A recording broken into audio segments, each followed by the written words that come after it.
But I don't mind telling you, I am very, very proud of my relatives. I have some very special people that are very dear to me.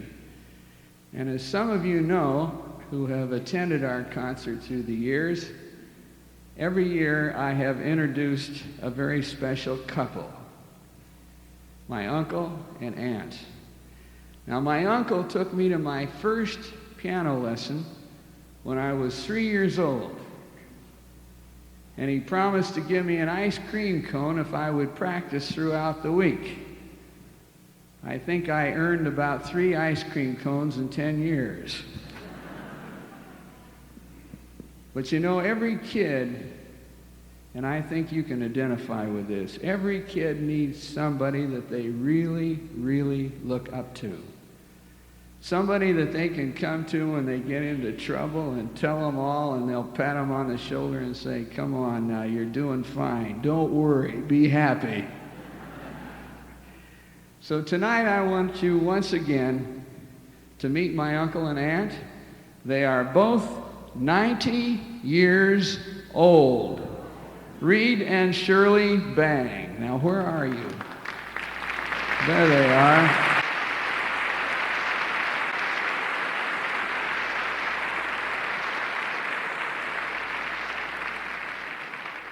I gotta tell you, I'm so proud of these people. And when I was a kid, Uncle Reed used to get out his flute and play it for me. And I thought, boy, if I could be a musician like that someday. Well, believe it or not, he still plays the flute. In fact, I think he's the greatest 90-year-old flute player in the whole world.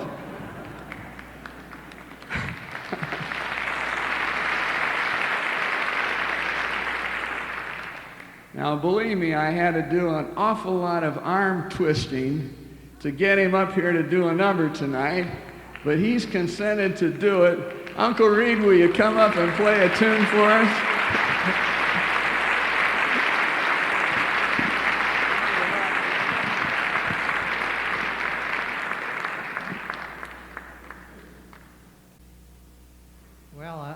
Unaccustomed as I am to speaking and being on a stage like this, you must realize what my situation is. At my advanced age, I find that when I get up to speak, that my mind and my memory sits down. And I have a terrible time.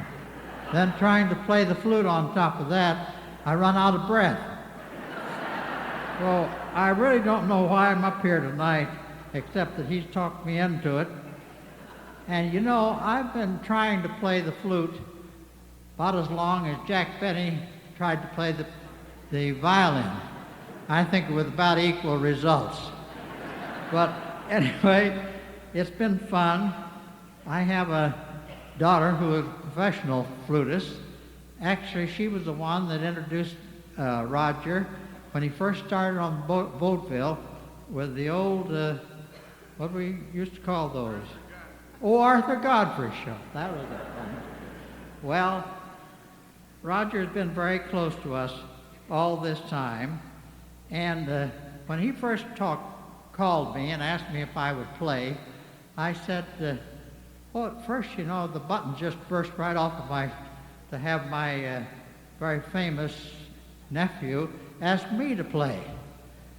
And then, you know, I came down to earth the next day and I thought, well, how stupid can you be? You think you could get up there, you know, and you're just doing that just to, you know, to play big. But finally, you know, my daughter and Roger got together and they talked me into it.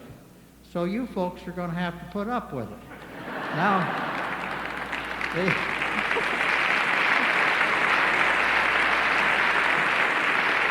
well, the first night I came out here, I had so many butterflies that I couldn't, Roger asked me for one to introduce my number, and I said, no, if I get up and are able to blow it all, that'll be good. But, and this afternoon, I thought I was going to introduce my number, and I was so excited I didn't introduce it at all. I intended to play Robin Adair, and I'm not sure whether that's what I played or not. But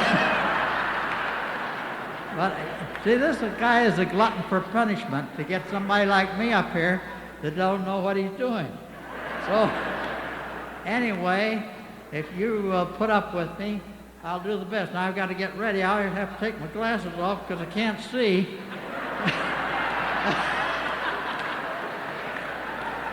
Okay.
I guess we might as well go home, huh? It's a funny thing.